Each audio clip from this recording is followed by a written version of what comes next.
Hey, what is up guys? In this video we're going to be doing this AI animation by Iman Gadzhi. As you guys can see, there will be animated images, characters, shape layers, and etc. We will be going over everything from generating the image to integrating it with After Effects and the final output. Everything used in this video will be in the description below, so make sure you check it out over there. Also, on a side note, I'll be having a course coming up very soon, and I have now 5 more spots available for private mentorship. Finally, click on the type form below for the private mentorship, and I'm excited to also launch the course. So with that being said, let's dive into the video. Okay, so here's the exported frame that I took, and you can see this is the animation we're going for, as I already covered in the intro. So yeah, I exported that part of the video just in order to have it over here, and so we can use this as a display point. Now, first things first, before we start anything, in order to start at the first place, what we need is pretty much the AI image itself. So you can see over here it's zoomed in, and it's zoomed in another part, and this is how it actually looks. So in the previous video, which was episode 1, just a side note, you don't really need to watch episode 1 in order to watch episode 2. It's all complete separate tutorials, and if you watch this first and then episode 1 first, second, it doesn't matter. So I suggest you keep watching if you're already at this point. So yeah, in episode 1 I covered 2 free AI tools, which was Gemini and Leonardo, and in this one I'm gonna use a paid one, which is going to be ChatGPT. But the most important thing is literally the prompting. Anything else doesn't really matter, the AI that you use or whatever it is. So yeah, you guys just have to look at how I'm going to prompt this in order to get the result out of ChatGPT. So first thing I'm gonna do is open up Google, and then I'll literally just type in over here the prompt that I'm going for. So yeah, again, if you guys don't have ChatGPT Plus, that's not a problem at all. All you do is just write up Leonardo AI, and here you have this free AI generator and Gemini AI. So these two are free AI generators. I would suggest you use that if you don't have a ChatGPT subscription. And in the next video we're going to go over Midjourney. So yeah, let me get started. I'm going to switch to After Effects and describe this. So we can see a red background, a reflective floor, 2 tables with monitors on each, and characters sitting on the chairs, and the chairs are wheeled. So I'm just going to describe this exact thing. So yeah, 2 people sitting on 2 separate desks. The background red, at the very bottom. There are 2 monitors on each desk, and we just keep going. Now, this is the first draft of what we turned out with, but this is not what we're looking for. Let me get more accurate with him. Okay, so after so many tries, this is the image I turned out with. It's not the best, but it kind of does the job. So yeah, our point is we can get started on this. So the first thing I'll do is just drag it onto After Effects, and you can see it's 16 by 9, and I'll pretty much create a composition. We already had a composition created, but anyways, let me create a composition 0 by 1080p, and I'll have it 25 fps, why not? And then I'll drag my image here and do Ctrl Alt F for it to fit, and we're gonna zoom in a bit more. So yeah, this is the image that we have. So yeah, let's get started. The first effect that we will have, actually let's not start with effects. The first thing that we have to do is pretty much have this zoomed in, and you can see we have it zoomed in to the point. Similar to Iman Gadzhi, I'm viewing this in half, which is why it looks a bit laggy. And then at this point, I'll just place a marker for the panning to happen. Okay, now what we have to create before creating, actually, let's move into this and being in the middle like this. Okay, now I'm going to make an ellipse tool. So I'll go to ellipse tool over here, and I'll make a circle. Oops, it's not supposed to be here, it's supposed to be outside like this. So we're gonna first thing go to fill and make this 0, and then go to this, just make it white and make the stroke 10, and then hold shift and hold space to move it if you want to, and the size is gonna be something like this, which is pretty good. And then I'm gonna do Control Alt Home just to take the anchor point in the middle, and then I will write 5 new things. So this is the text that Iman Gadzhi has, and the font is going to be perhaps Montserrat medium. Let me get rid of this and let me make the text thinner, which is now pretty similar. And then we take the 5 and increase in size by a lot, and then make this black as well. And everything will be white, by the way. So let me just select the whole layer and do white. And then these two are going to be in the exact center this way. Now the number 5 doesn't look that good, so let's see if we can change the font on that. Maybe go for a font named Inter. It's going to be Inter Bold, and then extend it a bit. Let me see if there is black. Yup, this looks high quality. Amazing. And then I'm just gonna make the size a bit smaller, and let's realign them to be in the middle again. So now they're realigned to be in the middle. Let me decrease the size of this even more. Boom. Now I'm just going to link this to the shape layer, the text, and so when I move the shape layer, the text moves anywhere with it. The stroke size on the shape layer is a bit too much, so I'll make this 7. This looks pretty good. I'm going to be editing on quarter just so we can run this as smoothly as possible. So now with that we have this, what I'll do is I'll just expand this a little bit. Okay, and let's get right into the next step. I'll press here, I'll press on this, and what I'll do is I'll go to add and then trim path and keyframe the ending from here till like 10 frames after or whatever, and have this on 100, and then go back here and make this 0, so it would start from here. And then what we want is we want the offset to start basically from this part. So no need to keyframe the offset, I'll just pull it out over here, so it will start from here. Now you can see we have the smooth animation. And then the next step would be to pretty much F9 and do this graph. So F9 and then pull this forward, that's all. And now what I'll do is I'll duplicate this and I'll take it 1 or 2 layers actually forward, and then I'll drag both of these and take it back so that they start. And then this one, the back layer, what I'll do is I'll change this to the gray color, and let me have this in full so we're able to view it. So now you can see this will start very smoothly. As for the white layer that's now above it, what we want to do is we want to have the ending actually not full, just like Iman until this point. So now you can see the white is only covered. This means that we will only have the ending at this point. And what I'll do is I'll go here and then I'll keyframe the offset. I'll take the second frame and I'll take it there. This is default, and then I'll pull this a bit towards this side and F9 both of these and do this graph. So now you can see what will happen is this, which is what Iman Gadzhi kinda has. And then one thing is you can see the offset right over here, it's creating this weird back fade which we don't want.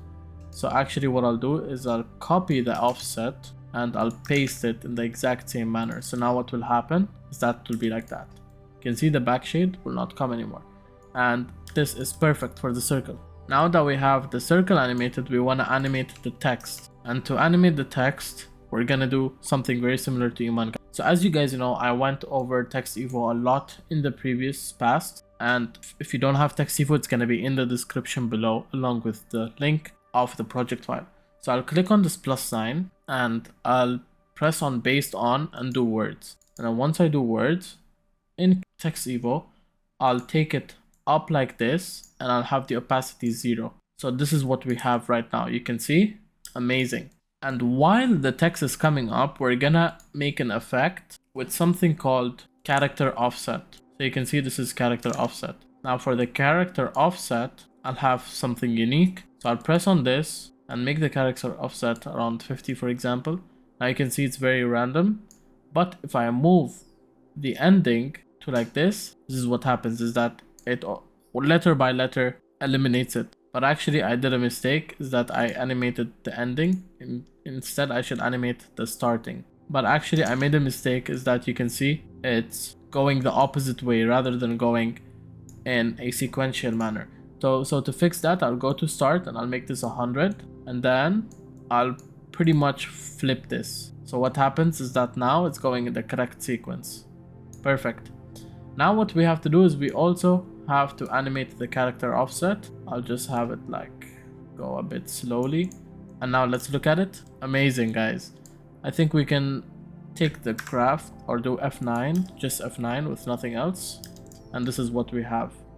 This doesn't look too bad. Definitely could be better. I think if we speed up the graph, so I'll press F9 and I'll take this bit higher. So this is what happens. Now what happens is that this kind of skips the starting part, so I'll have this in the middle. In fact, perfect, not too bad. This is not too bad. So yeah, that's good. So now pretty much this is animated. And one very important concept is that when you integrate AI images, you always need to have it feel like it has life in it. So we have to create some type of movement, and I'll tell you what that movement will be right now. So as you can see, this is linked to shape layer 3. What I'll do is I'll link shape layer 3 to shape layer 2, and then I change the places, that's why. And then I'll link that to the image. Now the image, it's gonna constantly position from this point till this point a bit towards this side. And let's do this. Now what I'll do is I'll hold both of the positions and I'll just decide on the final position. It's gonna be a bit to the left. So now if I play it, okay, you can see what's happening is that this is skipping, meaning we want to have this come up a bit later. So I'll drag all of these over here, and before the first frame I'll just cut it so that it doesn't come up randomly. Okay, so now the problem is while we're moving this one is pretty much moving out and it's half over there. So to fix that, it's very easy. What I'll do is I'll just have it at this point, and then I'll do position on this. In the starting it's gonna be in here, and in the ending it's not gonna be that far. So now let's see, look, the movement is there, it's just a bit unsynced, but this prevents it from going outside. Now over here we're gonna make the cut and do the exact same thing for the other frame. So let's cut over here, and then I'll unposition and I'll move at this point. And over here I'm just gonna do Ctrl+Shift+D and delete. Now all I have to do is copy all of this and paste it, and then I take this one. Okay, let's select the whole position. Actually, let me have these popped out over here just so I can see. Then I'll select the position so we can move it freely, and it's gonna be here. And then let me just move all of this. I'm going to deposition. Okay, but yeah, you can see the concept now. Let's play it. Boom, boom. This is how it's gonna be. Now we need the movement in the second part as well, obviously. There might be a girl that's her job is something like we're gonna call it. Okay. And we're gonna have this start a bit later, so let me drag all of this and make it start at this point. And then all we need to do over here is literally change this number and make it 20. So this is how it is. You can see over here what happened is that kind of flipped, so let me have the white on top of the gray. Okay, so just fix it up. And I feel like it's a bit too fast, so I'll just drag out the keyframes a bit more. And what I'll do is I'll enable motion blur on everything just to make everything alive. And now we're gonna position this image from here till at the ending it's gonna be more on the left side like this. And let's go to the starting and have this linked to the second image. So now let's see, perfect, amazing. So let's have a look at the draft. I'm gonna make it quarter so we can play it full. I'll disable motion blur. So this, boom, amazing. So this is how it is right now. One problem is over here, you can see this is happening, is that the image is coming up before. Yep, so we fixed that up, and it feels like we flipped the image, but the problem is that with the image we generated, the both sides, they look very similar. So if I can zoom in and just create some more differences than the first image, that would make it cleaner. And because this zoomed in right now, I'll just zoom out and reposition it so that it's over here. Perfect. Yeah, this is good, guys. Now the composition should be extended a bit more by the size, so I'll make it like 15 seconds. Boom. Let me just drag out everything, guys. So this is gonna happen until at this point there's going to be a cut. So now I'll show you what will happen. I'll cut, okay, I'll have everything on top. I'll cut this here as well, and I'll basically take these, copy and paste, and then I'll link both of these to this, and then I'll take both of all of this and I'll click on the left bracket that's beside the letter P, and I'll do Ctrl+Alt+F. So this is what happens. What we need to do is we need to remove the position keyframe. I don't know where it is. It's in one of the layers. It's in this layer. So I'll remove the position keyframe, boom, and I'll take it over here, okay, and this one I'll take it over here, so they will be kind of lined up. Let's see. Okay, let's line it up a bit more, and now let me just zoom in so that it's fitting more. So I'm zoomed in. Let me remove all the position keyframes, so it's gonna be like this, and let's just reposition once again so that it's a bit closer rather than going outside. So this is gonna be here, and this one is gonna be on this corner. Let's take everything and just extend it out until the very end. So yeah, let's have a look. Just a starting look. Boom, amazing, looks very good. Okay, so you can see the position, it stopped too early, so we're gonna have this extended out. Amazing, amazing.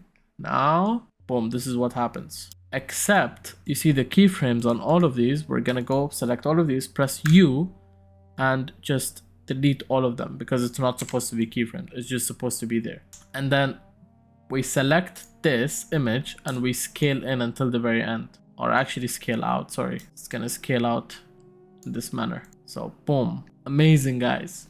This looks very good as of now, and a lot of tweaks will make it very, very much better. Now there is one last thing we have to put on, which I'll go to here and I'll take rounded rectangle tool. I'll remove the stroke and I'll go on black, boom, and then I'll do this. Now we gotta go here, rectangle path, and hello, pretty much make this a bit thinner, this a bit more outside. It's camouflaging kinda, and we wanna add Gaussian blur, so we have like kind of blurry type vibe, you can see, or decrease that actually to 10. And I'm gonna write winds every, the size is too large, let's decrease it, winds every single time. And then we're supposed to add like a crown logo over here, so let me open Google. So I wrote crown icon gold PNG, and they have something a bit iPhone looking, so I'm gonna take this, copy, open up remove background, and paste it over here so that can remove the background. Perfect, download. Now let us drag this into After Effects. Boom, let me make this full so that we can view it in a better way. So I'll select all of this and just do Control Alt Home and make sure everything is aligned. You can see this is a bit, and I'll create a very thin line over here just to separate it. Let me go to fill and make it none, go to color, make it white, and the stroke will be 2. Perfect. So all of this will be linked to the main shape layer, this one. And let's animate the back shape layer first. So it's going to be opacity and position. We're going to go 10 frames ahead, keyframe again, go back here, make it opacity 0, and from below. So this is what happens. We're going to have a very smooth graph. F9, boom, do this and make this very sharp. Let's extend this out. So this is what will happen. We're gonna have the crown logo rotate and with positioning. So I'm gonna do Shift P. We're 10 frames ahead, more keyframes, go back to the first frame or first keyframe, sorry, and do this, add a curve and rotate it with scale. So it will scale from 0, and let's have this graph as you guys already know. So now this is how the crown will come up. Actually, we're not supposed to do scale, so I'm just gonna do opacity. I'm gonna copy and paste the opacity over here. Perfect, amazing. We're gonna have it eliminate the starting friction, boom. So this is what will happen now. Amazing, amazing, looks good. And for this shape layer, it's gonna be the same exact opacity. And for winds every single time, it's very easy. So we're gonna go to text evo and do position from up with opacity 0.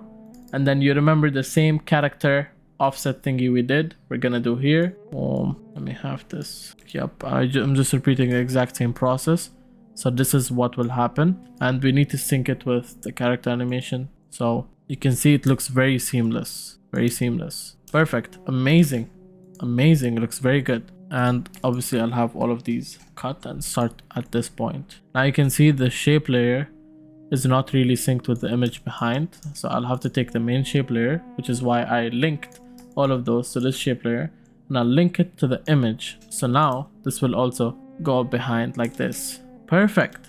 So yeah, we're pretty much done, and now we need to get into the effects, which is always my favorite part, because when we get into the effects, we can tweak a lot of things and make a lot of things way better. So the first thing, I'll add an adjustment layer on top, Control Alt Y, and I'll add the vignette. So this will automatically create darker vibes. However, it won't be exactly on the shape layer. It'll be on the images. So I'll drag all the images down, boom, it'll be on the images. And then we want to do another adjustment layer, Control Alt Y, and cut it. And over here, we're gonna do radial blur, I think, if I'm not wrong.